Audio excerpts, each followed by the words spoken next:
Ladies and gentlemen, welcome once again to the Duval Dive. Of course, I am Kyle Nash, the student of the game. And I'm Travis Holmes with BigCatCountry.com. And you're listening to this thing on the Believe Podcast Network. We have been blessed and graced with many guests, and this man is no different.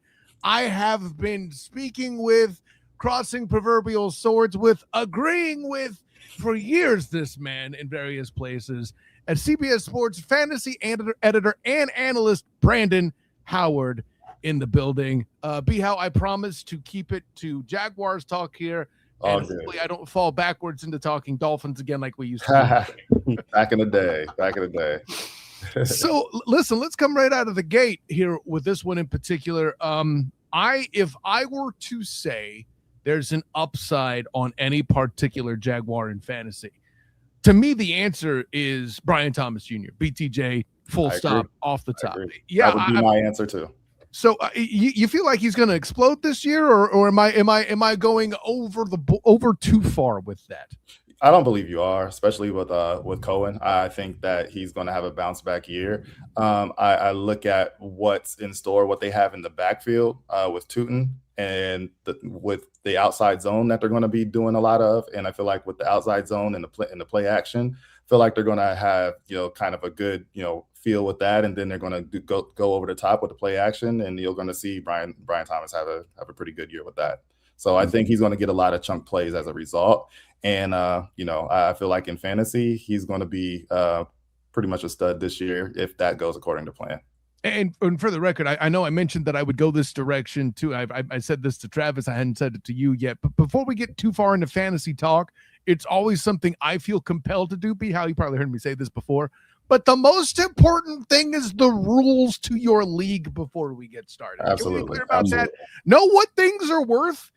And if it's a PPR, something's different, right? Now, granted, for me, I think for BTJ, it's a bit of both. I think he'll be lethal in either league. Yes. But make sure you know that, right? Just as an example, if you're going PPR, this could put certain receivers, let's say a Jacoby Myers, in a position to outscore some games week by week, a Parker Washington. I'll throw that Absolutely. You could definitely see that happening for sure. But Travis, let me pass you the ball and get in here, man. What you got? No, I mean, I think that's an interesting conversation. The whole Brian Thomas Jr. versus Parker Washington conversation in and of itself is just fascinating, because if you look at the end of the season for the Jaguars in 2025, you see Parker Washington getting 7, 8, 10 targets in a game. And then you're looking at Brian Thomas. All right, you're getting your 5 to 6, but those 5 to 6 are those high value targets. So then that leads me to have that weird conversation of, is Brian Thomas going to be this great guy in fantasy in season long drafts, or is he just a week by week, your splash play guy? Like where do you touchdown dependent, type of guy? Yeah. It's going to be hard to measure, but I really think that there's going to be consistency with the play action, and that's why I would bet on him this year.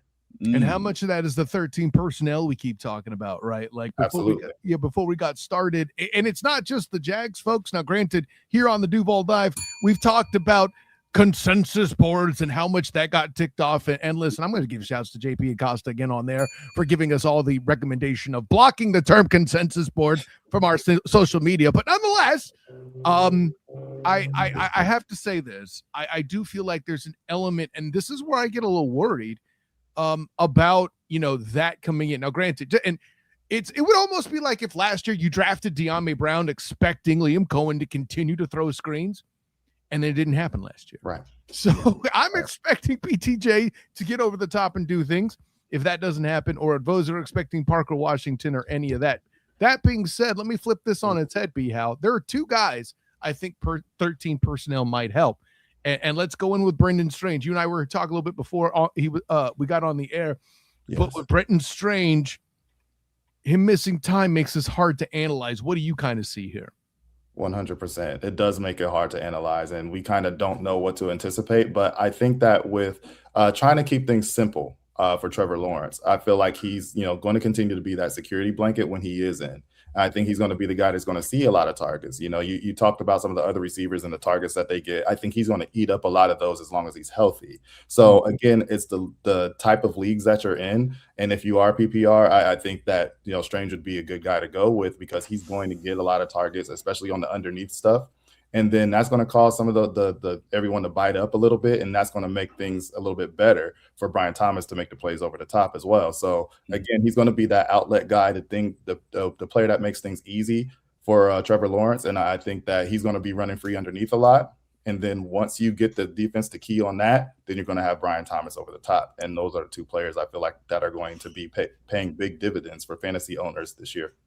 So the Brenton Strange conversation is interesting because if you listen to the beat, I say the beat like I'm not on it. If you listen to the media and the conversations that's coming out of camp and everything else, and the conversations that's keep coming out of the Jaguars locker room, is the rookies, Nate Brokature, Tanner Kozel, the two drafted tight ends that they brought in this year are brought in with the philosophy or the generalized thought process that Brenton Strange is then going to be more involved in the passing game, 100%. which is a great thing. But also, I'm watching Tanner Kozel catch these passes in OTAs and then mandatory mini camp, and I'm like, are we sure this dude's not going to be a touchdown vulture in some ways? And that's where I'm like, all right, Brenton, the tight end position, heavily dependent on touchdowns. That's going to be a fascinating conversation to watch because you don't generally see it in the tight end position. That's not a running back thing normally. In case my son watches this show, we also have to mention he's a tall target too. He's 6'7". Okay, so there you go. Don't do that. Don't do that. See, I had to do that. We're all dads here, so I knew that anyways. But yeah, I'll put it this way: do you see an element there? And I think I'm going to say Brokature. I don't think he's a relative fantasy threat. I would avoid him. Sorry, Duval, I would avoid him for fantasy purposes. I think he's going to lay some people out and knock some people over. What was it we've seen in the comments, Travis? It's not Nate Brokature, it's Nate Buttkicker, right? Yeah, man. But the element of and this will drive a question to where I'm going earlier too, in particular to the tight end position, Bhayshul. Like when you have a situation like this where you don't know health necessarily. Now, granted, his incentives and based on his extension will be nice if he stays healthy. So there's a little motivation, perhaps, for sure. Then you have a young man like Kozel who could come in. It's not going to be maybe Mike Alstott and Warwick Dunn-Bad, but he might still have a few touchdowns. It's possible.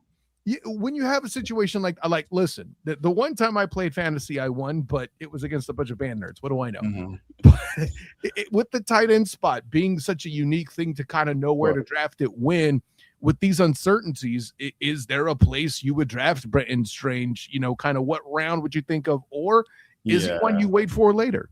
It's one you wait for later. That's not a guy that I'm going to prioritize by any stretch of the imagination because we don't have enough evidence to know what he is right now. Now, if you want to be one of those guys that just kind of say, hey, what the hey, I'm going to take a flyer on him and then you luck up, could be the case, but we just don't know because he just hasn't been healthy enough. But we do kind of know from the sample size that we have is that he is going to get some targets, and then if those targets pan out and he's able to hang on to the ball in a few of those, you can't make out like a bandit in some of these PPR leagues. So we'll see.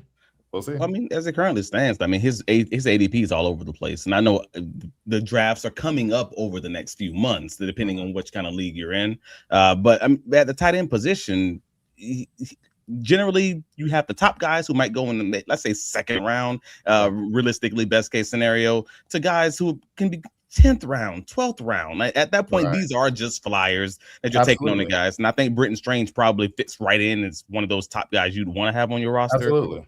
Based on what he showed us when he was healthy last year. But then back to that whole touchdown vulturing conversation, 10 touchdowns at a tight end position is the ceiling of what you're going to generally get. So if you get a guy that can take away 3 of them, 2 of them, that's a rough. big that takes that guy from a 10th round value to like, oh man, I could have gotten so-and-so 2 rounds later and they could give me the same kind of production. You will have regrets. That's choices were made. Unfortunately, mistakes were made. That's right. Yeah. No, this is why we have Brandon on, man. He pulls no punches on this. But looking at the data from Brenton last year, I saw Joe Oracle put this on the socials. Another fantasy football guy. In Brenton Strange's 11 games last year, where he got 4+ targets, he had 10.5 points, fantasy points per game. 5.5 targets, 4 receptions per game. Like, that's solid tight end. Maybe not tight end 1, but you're definitely in your top 5 tight ends with this tight end.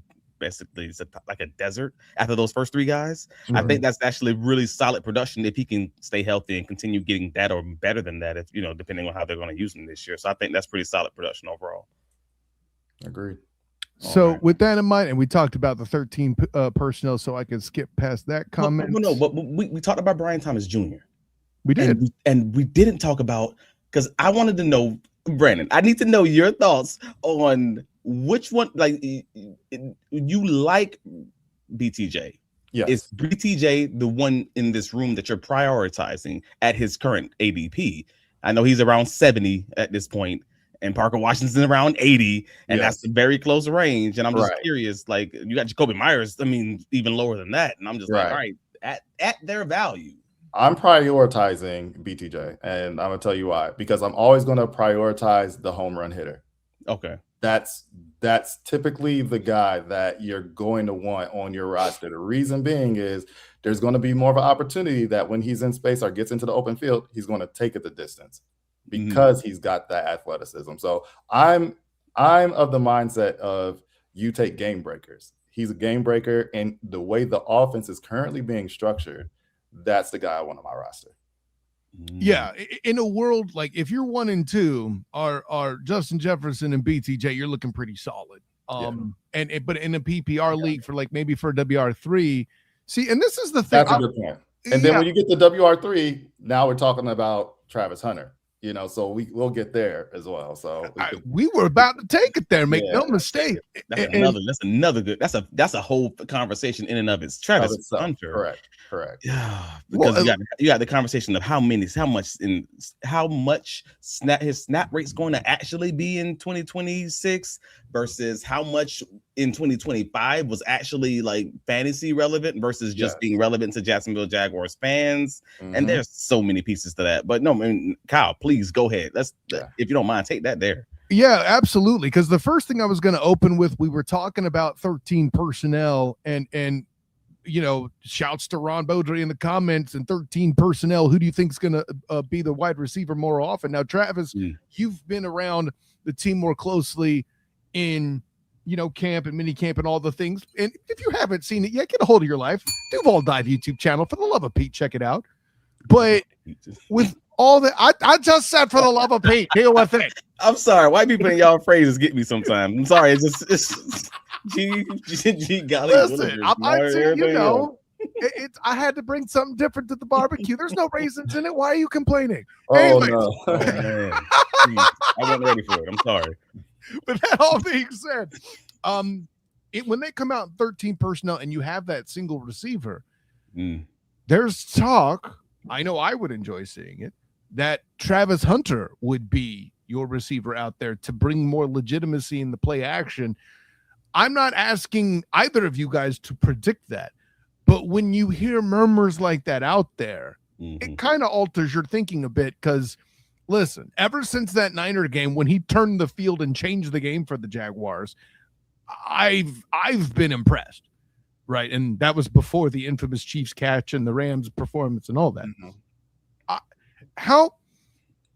I'm asking you the impossible here. I know this, Brandon, but how does Travis Hunter make you feel as a prospect in fantasy? Because, based on what happened last year, Travis has these stats here in the tweet from what is it? 0 receiving yards, 0 fantasy points, 82.6 route share, and 3 targets.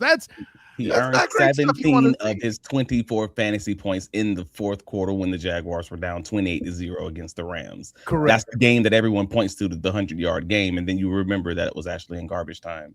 Right. And for fantasy purposes, Fantasy don't care about that. Fantasy, that's points. I get it. But there's a real life conversation surrounding what is it going to look like on a week by week basis when you're not getting boat raced on what this is. And that's kind of where the conversation is leading to this projecting in 2026 season. What is this going to be? Right. And the problem is there's just no consistency there, so you add in the fact that now he's put on some weight, right? Mm-hmm. How is he going to carry that weight? That's a whole other thing, because that's a big deal. As going from where he was to where he is now, and then the amount of snaps that he's going to play. So we just have to see, and right now it's unknown. We don't know. We have no idea, and that's why I think his ADP right now is kind of where it is. It's because nobody really can sit there and tell you this is his fantasy value because, number one, he was hurt last year, So how is he moving with that weight? Is he going to be as fluid as he once was? Is he going to be able to get as many reps? My whole thing with Travis Hunter, even coming into the NFL, let him play corner. However, there needs to be a package for him on offense. Sure. We need to know what that is first and what that looks like before we put any type of high value on him in terms of ADP in fantasy. We just don't know. I think that where he should be taken right now in fantasy, anywhere between rounds 8 to 10. That's where I would take him, and that's high for a lot of people.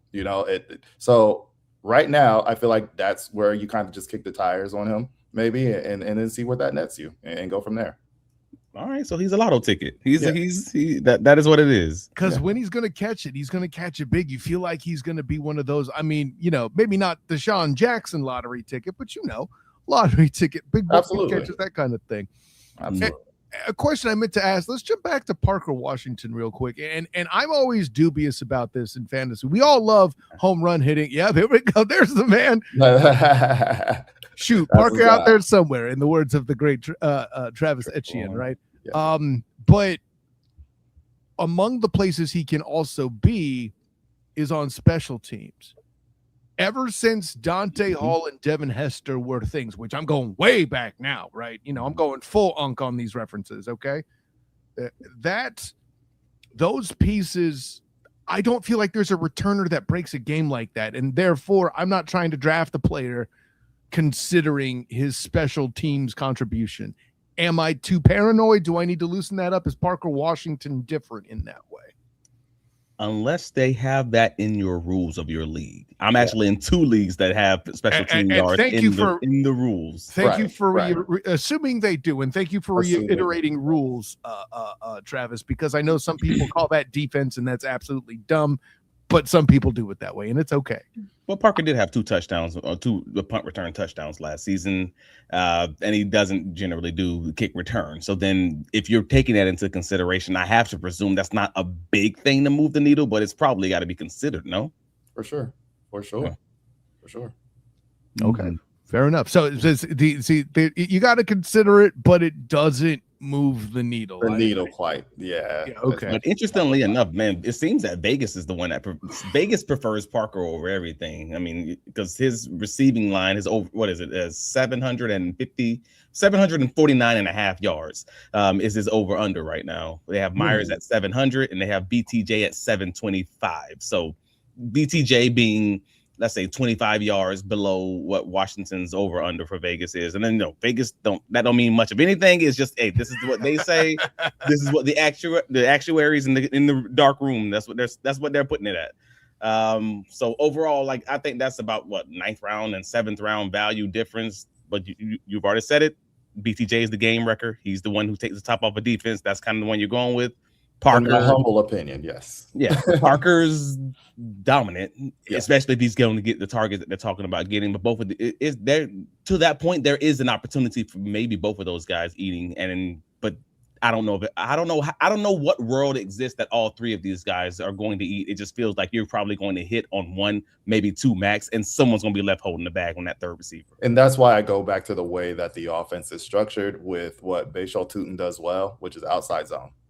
So if you got that and you got play action on top of that, That's why I'm going with Brian Thomas Jr. So you got Tuten as your zone rusher. You got Chris Rodriguez as your down here man gap guy to kind of push the pile. And Tuten's still not bad as the guy in between the tackles. That's just not his strength. It's not his bread and butter. And what the thing with him, and if we're going to talk about him right now, that kind of is weird for me because he looks like a guy that can break tackles if you hit him in his lower half because he has a lower center of gravity, right? Mm-hmm. That's not the case. Legs dead on contact. And I don't know what that is, but if you hit him up high, he bounces off of those. And so it's the weirdest thing. But if you're reading your scouting report and you look at his plays and the thing that he does not do the best is if he's hit low, the legs go dead on contact. And I don't know what that's about, but he looks like the type of guy that can break that, and he just doesn't. He just doesn't. So many shoelace tackles. So many that could have been 15, 20, 30, 100, whatever yard gains. Right. And he just couldn't keep his feet for fill in the blank reason. I mean, you got to get him into some ballet or something. Right. It's an area for improvement. I'm not saying that he can't improve in that area. I'm not saying that he will never be that. I'm just saying, just based off the current body of work, that's what I'm saying. I think what you did was give Travis an assignment for something to watch during training camp upcoming here as he's there for the Duval Diamond. Looking forward to these pads coming out. And for BigCatCountry.com, I want to give it its respect, Travis. I know you right too. It's a whole thing. And we've been talking about this whole zone versus man gap, however you want to categorize it, conversation here on the pod, because it relates to the tight end room with the blocking. It relates to the offensive line pod we just had on this. Get ready for some split zone action too. Some split zone. You're going to see that with the tight end group that they have as well. So you're going to see a lot of that this year too. Right. So we've been talking about this. Hold on. I got to get this real quick for the divers. This is why these guys talk fantasy with me, okay? I don't do fantasy analysts. I do guys that watch film and give me a football reason to adjust what I'm saying. I don't care about average points scored. That's last year. But no. Hold on, accountant. I got this. Garbage time matters. Hey, I'm here for the Blake Bortles years. Hey, bro, whatever by any means possible, get that W. I got it. Right. But being said, these analyses from both of you, I don't know if that's the plural, but is from dudes that actually watch the film and not just crunch numbers. You need to do both to be effective, in addition to knowing your rules, like we said. Please go ahead, Travis. I had to get that off my chest and give you to your credit. Go ahead. Oh no, we're just having the conversation about the Jaguars going from more of a zone team in 2025 to maybe more of a 50-50 team this year, or maybe even flipping that to being more of a gap man team in 2026. We'll see where that goes depending on the offensive line play, but you can see the comparisons of how these guys did in 2025 versus 2026. Like Travis Etienne was a 4.5 yards per carry guy, with Bhayshul Tuten at 3.71 and Chris Rodriguez at 5 yards a carry on those inside and outside zone stretch plays. Whereas if you're looking at those power rushes, those gap plays, then you're looking at Travis Etienne just under 4 yards a carry. Bhayshul Tuten was struggling even worse, but he was also put into a lot of short yardage situations that kind of skews the numbers a lot at 3.58. And Chris Rodriguez in that bad Washington Commanders offense, he was at 4.09. So overall, if you're just looking at the pure numbers, obviously context is needed, but if you're looking at the pure numbers, Chris Rodriguez was your best guy in literally both situations, which leads me to ask the immediate question of, is he your buy low guy who can kind of wreck this whole conversation as far as Bhayshul Tuten being the quote unquote guy in his backfield? Yeah, I think he's an excellent handcuff. I think he's a guy you definitely kind of want to put in there, and just in case things don't go according to plan with Bhayshul, if he's hurt or whatever it is. But I like Rodriguez. I liked him out of college as well. I think his consistency in runs, and that's what you're seeing in the graphic there, is just he's very consistent. He's going to get you down in, down out. What you need is going to keep your offense on schedule. I think with Tuten, you're going to get a little bit of more, kind of maybe you get 2 yards. The next thing you know, you get a 20-yard game. It's just he's going to get what's blocked for him, but there's an explosive element to his game because you got a guy that's running a 4.3. So I think I just took words out of your brain and out of your mouth from the wide receiver conversation. Yeah. So I'm gonna make the assumption that you would assume that you would have preferred to go with Bhayshul Tuten over Chris Rodriguez for the exact same reasons you would go with Brian Thomas Jr. over Parker Washington. Because he can hit the home run. because he can hit the home run. I'm You are always, like I consistent. said earlier, I'm always going to go with the guy that's going to give you that explosive element. That's kind of, for me, the name of the game when you're looking at fantasy. I'm going to go that direction. I like explosive guys. I like guys that's going to go and hit their head on the goalpost. That's my that's my go-to. So this is fun. This is fun because it depends on the situation, depends on the league, like the league setup, of course. But I'm a guy who's like, nah, if you give me a team full of guys who are going to hit their ADP, I'm probably going to beat you unless I come up against one of those monsters that you're talking about. Right. One of those math changers, one of those guys who just puts up freaking 40 points this week, and I'm stuck. So I like even a combination of the two. So if I got, let me say I get a Jahmyr Gibbs as my RB1, right? Yeah. I might go back, and draft another back, and maybe I get a, Josh Jacobs or something like that. Somebody's going to give me the consistency in the runs as well. So I got my explosive component, but I got my guy that's always also going to keep my offense on schedule. So I got both in there. So that's kind of, I get my middle of the road guy and I get my explosive guy. That's kind of the way I rock in fantasy. And I think there's an element to that too. I'll transition to this. Obviously, Chris Rodriguez, a new addition here, part of this running back core now. I think there's that element as well, where the reason why you would take Tuten over C-Rod is that same home run hitting method. Say what you will about Chris Rodriguez, but he seems less likely to break it off, despite your very valid observations, Brandon, about the ability to hit that long run. You still feel like Bhayshul is more likely to hit the home run. That's why he's absolutely. There's nothing more frustrating to me than a guy, getting what's blocked for him, and he gets out there in the space, can't finish the job. I hate it. Because you won't get that you get maybe 3 of those in a game max. Exactly. So finish the job. Finish the job. That's my thing. What I just heard him say was very similar to Liam Cohen explaining the departure as Travis Etienne. It's very interesting. Yeah. I'm not going to ask you to weigh in on that. I'm just telling you what I heard, B-How. It's okay. I got you. But that's how they grade the running backs, is how often you can break tackles and how often you can do more than what the play is schemed to do. Exactly. And that's the conversation surrounding Travis Etienne, but that's also the conversation surrounding, on the positive side, Jacob. I'll say, oh, goodness gracious, Chris Rodriguez. I'm looking at. I just mentioned. I'm sorry about that. That's my fault. It was in the comments too. He got double whammied. I mean, it's a whole thing. So you got Chris Rodriguez, who's going in basically the 11th round in drafts. We're talking about the same range as Brenton Strange at this point. So that's a solid handcuff kind of conversation. If you're saying that if you have any inkling game, he's going to be the red zone guy. Because there's a road, there's a lane for that. I think there's great potential for that. But then there's the whole conversation, like, is Bhayshul Tuten going to be worth that 5th round, that 4th round value that you're looking at, knowing that there is still the risk that he doesn't end up being the workhorse guy or split backfield kind of conversation. Right. Let me throw in this conspiracy theory, actually, gentlemen, if I might be so bold, right? Maybe this is a sleeper opportunity for an RB2, right? They're going to go for other guys. And listen, we live in a world where I forget the host of First Things First and Richard Sherman talk about how cool it is not to watch Jaguar games. He's already unpopular, okay? Over and above the fact dudes aren't going to be watching for him as close as they need to be. He has the legitimate concerns about the mistakes he made as a rookie and the opportunity for him to improve on that. I think you can sneak in 6th or 7th in some leagues and still pull away with the Bhayshul Tuten. For Bhayshul, for sure.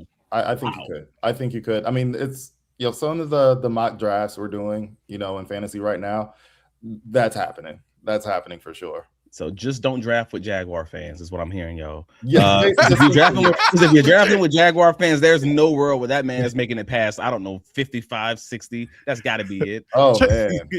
Check your commissioner's IP before you draft. Make sure he's not in Duval County. No, if you're in Florida, there's going to be a small bias to Florida teams. And if you're in Jacksonville or anywhere around that, then there's going to be a bias to Jaguar players. This is kind of what it is.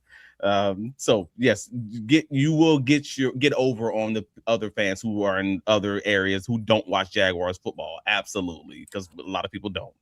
Well, speaking of, I mean, people not watching the games.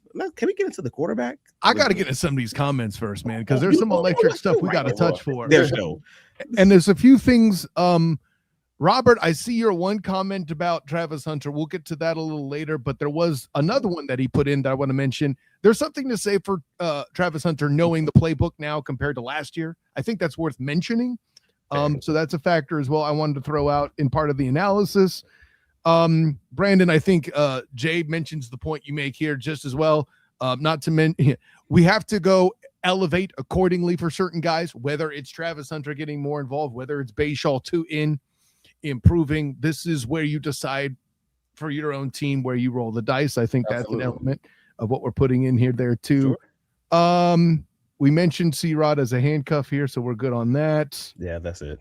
That's his role. Yeah, okay. Go ahead and jump to this quarterback conversation there, Travis, because I know we have to bring up Sunshine himself at some point. We had the whole conversation surrounding the receiver room and whether or not it's going to be this guy versus this guy versus this guy. Oh crap, it might even be this guy. We had all of that conversation, and then Brenton Strange in the tight end room, and we just hadn't brought up the guy yet who this is surrounding. Trevor, I don't know, Sunshine Lawrence, like the guy throwing him the ball. And when you're looking at the rest of the quarterbacks in the league, like even some of your guys who may have been in previous years the guy, like a Pat Mahomes or something like that, isn't the guy anymore. And then you have other guys who like won the Super Bowl in Sam Darnold, but then that's not your guy in fantasy for fantasy purposes. Where are you putting Trevor, first of all, just from a fantasy perspective? Like, where are you landing him? Is he top 5? You're thinking, I mean, he maybe even top 3? Yeah, I can't say top 3 because I know you're not a Jacksonville person. Yeah, I know it's a wild question, but where are you landing him? Well, where I'm seeing him go is rounds, 5 and 6. Mm-hmm. That's kind of where he's landing as of late. And I kind of have to agree with that, and then he's probably a good quarterback also, to have, if you've got 2 quarterback leagues and things like that, he's another one, if you want to take a quarterback a little earlier and then he's your second quarterback, that's great too. Because of the rushing component, because of that, but that's kind of where he's landing. Got guys like Caleb Williams and Jackson Dart and even Justin Herbert who are going before him right now. Yes, and absolutely. I'm like, that's crazy though. Yeah. I don't know how to feel about it. It's just more evidence that they don't watch Jags games nationally. If you think Jackson Dart's a better idea, I'm just going to throw that out there. Oh, yeah. I mean, and Jackson Dart, I mean, Trevor Lawrence has had his injury concerns, but Jackson Dart is reckless. He's flat out reckless. And I just don't see him staying healthy. I just don't see it. The way he plays is just simply not sustainable. Trevor Lawrence, I feel like he's been around long enough. He kind of knows how to protect himself a little bit better now than what he did early in his career, going back to college and then, up to this point. I think he's a little better in that aspect. I think the biggest thing for him also is to kind of know when to hold him, know when to fold him, play a little bit more judiciously. Don't try to force the football down the field when it's not there. You've got outlet receivers for a reason. You've got a security blanket and Strange. Use those guys. Take what the defense is giving. You can't go broke making a profit. And I think that that's where he needs to see the most improvement in his game. And I think that that's going to happen for him this year. Well, this is going. I hope you're right. I do hope you're right, especially in year 2 in an offense. And I'm always a little odd. I'm always a little weird about any quarterback in year 2 of an offense. I said it to Nash, and I said it on the Texans podcast, We Want Houston podcast this past week. I'm always Clayton Anderson. That's right. Clayton Anderson. Shout out, man. Like, I'm always weird about an offense in year 2 just because I think year 1 is normally the best you're going to see an offense, and then defenses have an offseason to see what you're going to do and kind of counter that and make you do something different. And that's why I'm just a little cautious going into this bad boy, but then remembering that the Jaguars took out like a third of the playbook in the middle of the season last year, including the screen game. That was a big one. They were horrible in the screen game last year, to the point where at the bye week, they just took it out of the playbook and said, we're not doing this. The offensive line is struggling doing it. The running backs are struggling getting out in the space. The quarterback is getting balls knocked down at the line of scrimmage. We'll worry about this next year. And now they've already mentioned in this offseason that that's their goal, is to get this back into the system because it's a staple of Liam Cohen's offense. And I'm just like, if they get that right, if they get that right, Trevor Lawrence will be a top 5 quarterback. And I don't say that with that flippantly. And if I see the natural hands catcher, Bhayshul Tuten return like he was in college, he didn't have many receptions, but when he caught the ball out of the backfield, and I'm talking like wheel routes and things of that sort, he looked very natural. So if we see that out of him this year, that's another component to this offense that we're going to be able to get back. And you'll see, that's going to help out Trevor Lawrence a great deal and help this offense keep the ball down, progressing down the field consistently. So I think that's an underrated element of his game. And if he proves that he can do that on this level, then that's going to bode well for this offense. Yeah, that's a good point. I don't think the Mountaineers asked him to catch the ball a lot is the problem, but that don't mean he can't do it. I was not happy with their coaching staff.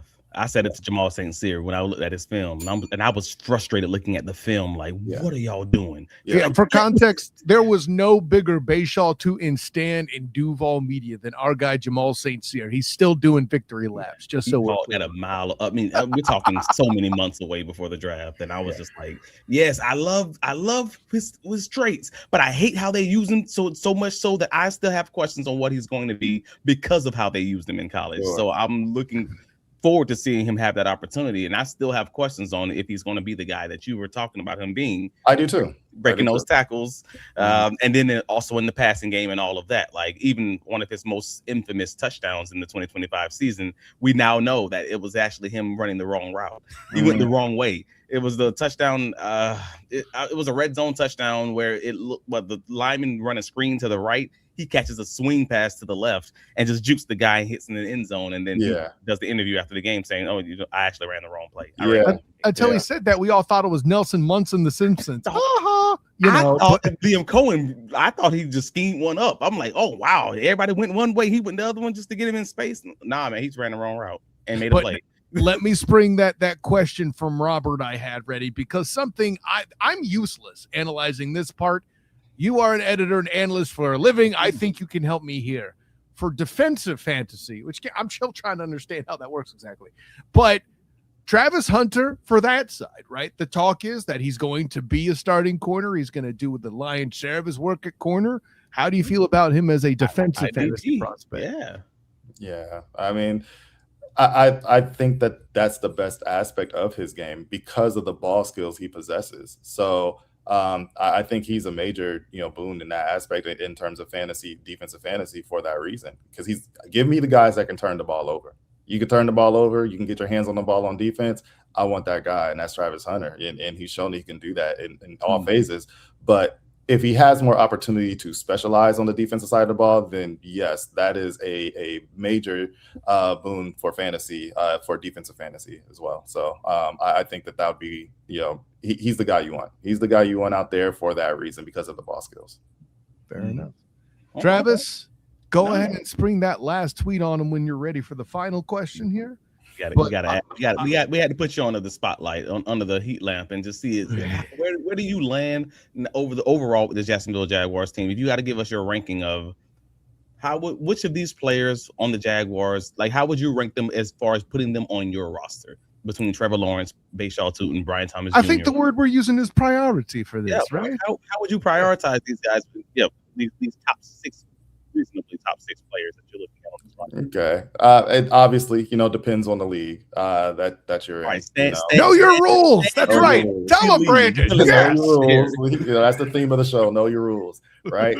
So, but no, I think I'm going to go Brian Thomas Jr., probably my number one for the reasons we spoke about. Probably going to go with Tuten, number two. I'd probably put Lawrence, number three. Travis Hunter, because he's such an unknown, probably wouldn't put him four, but I'd probably go Parker Washington, number four. And then Travis Hunter five, and then Myers six. That's kind of how I go. People hate that old man game. Yeah. Jacoby Myers at six. Yeah. I don't hate him. I just, again, like we spoke about before, and then for what the offense, I believe, is what it's evolving into, that would be my justification for it. All right. Do you care to give your take, Kyle? My only nuance Okay. is, and I agreed with basically everything you said. I was thinking about Trevor too, but I'm like, nah, don't pick a quarterback over a running back. That's a rookie mistake. But the one thing I would make slightly different in PPR, I would prioritize Jacoby Myers as an offensive player over Travis. I can see that. Yeah. But beyond that, I was in lock with you. I'd probably go Parker Washington first, Brian Thomas Jr. second, Bhayshul Tuten third, just because I got questions on Bhayshul. I'm being honest about That's fair. That is fair. I have questions too, but he plays running back, so that's why. Yeah. But I also am in one of my leagues is running back, like bonus points and everything else, like bonus points for first downs, bonus points for like I forget what it is, all the specifics, like half point PPR and everything else. And I'm just like, all right, so running backs get the priority, but I can go a zero running back option and load up on a lot of guys who are probably going to give me some real good value, like a Rodriguez or whatever else. So that's why I'm like, we'll see where it lands. Let the draft come to you. But yeah, Trevor Lawrence is probably landing like fourth for me, just because a lot of those quarterbacks like Trevor Lawrence, like a Dak Prescott's probably going to go in that same range. And then, wrapping it up, probably with Jacoby near the bottom, unfortunately. I think I agree with you, but I hope I'm wrong, because I love it when an old man have an old man game. Oh, 100%. 100%. Hey, it makes me feel like I can get out there and do it with these young bucks one day. No, I know it's not happening, but that's all it is. It's all egotism. Living vicariously through hell. That's right. I like that. Even for us biggins, right? Like I can dig that too. We all can't just live on pancakes. Which, speaking of living on pancakes, I see social in the comments. Don't forget about LeQuint. Listen. Don't bring Q up here, okay? If you're drafting Q as a running back, you apparently are in a 14 to 16 team league. Problem one already, okay? PPR matters. Like that. No PPR shade. If you're in a PPR league and the Jaguar screen game does get going, LeQuint Allen has a role, man. I don't think that's unreasonable. I'm not a fantasy football guy. I was a fantasy football guy for Big Cat Country like a decade ago, but no. I'm just saying, I don't think that's unreasonable to say LeQuint Allen could have a role in certain leagues. That's all. And Daniel Kilkenny says there's a possibility for that, maybe out of I don't share your confidence, gentlemen. That's all. And listen, I maintain LeQuint Allen is my favorite 2025 draft pick. I can't do it. Listen, tell me if I'm being too harsh, Brandon, but that's where I live. I'm sorry. It is what it is. So your third running back in the Jaguars backfield. Yeah, you're probably going to be skimping for opportunities at that point. And that's opportunities is the main part of whether or not you're going to be fantasy relevant right now. Sure. Yeah. Fair enough. Brandon Howard, everything we've thrown at you, you've caught, which is more than we could say for BTJ last year, but we still believe he's going to do better this year. And that's all I can say. This is the bounce back year. That's right. Listen, I know the Duval devout and the divers in the comments alike, for the most part, agree with you. But that being said, my friend, CBS fantasy analyst here on the Duval Dive, I did not feel like I was talking to you for 42 and a half minutes. That didn't happen. Nah, time flew. Time flies when you're having fun. Tell them where you can be found, brother. You can find me at bhoward_81 on Twitter, and you can catch my work over at CBS.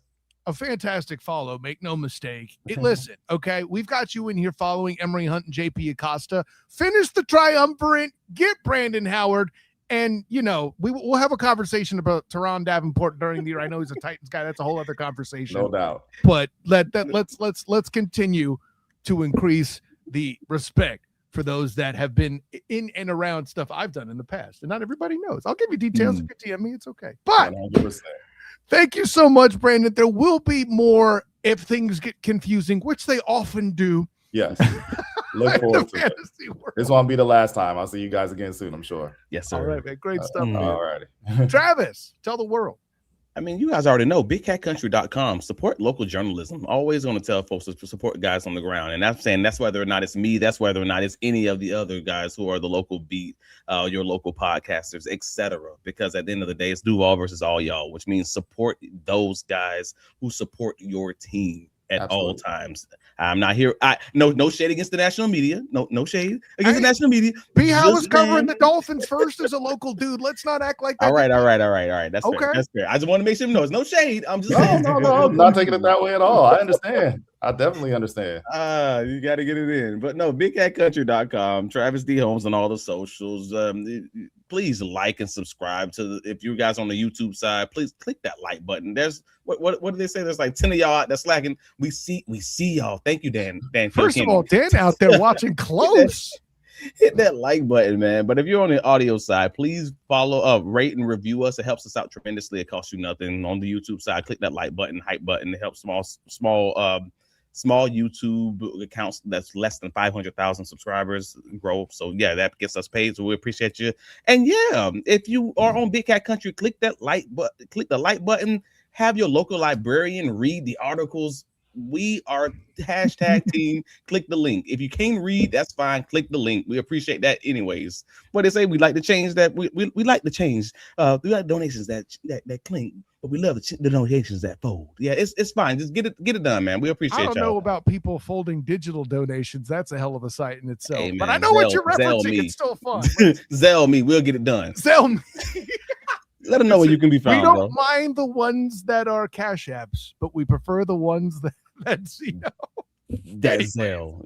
That's Zell. Thank you. Of course, I'm Kyle Nass, the student of the game. You can find me on Twitter, Instagram, Threads, and Blue Sky at the SOTG. Find me on Facebook as the student of the game. Check out my work in writing surrounding UCF with Locked On UCF and UCF Night Zone. And of course, my work as well covering the Orlando Storm with the Storm Surge podcast and my coverage of the Orlando Magic with Orlando Magic Central on 1010XL.com.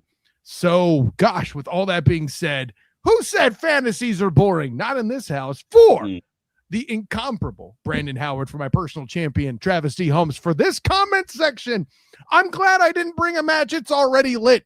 So for all that, folks, thank you so much. Until next time, everyone, class dismissed.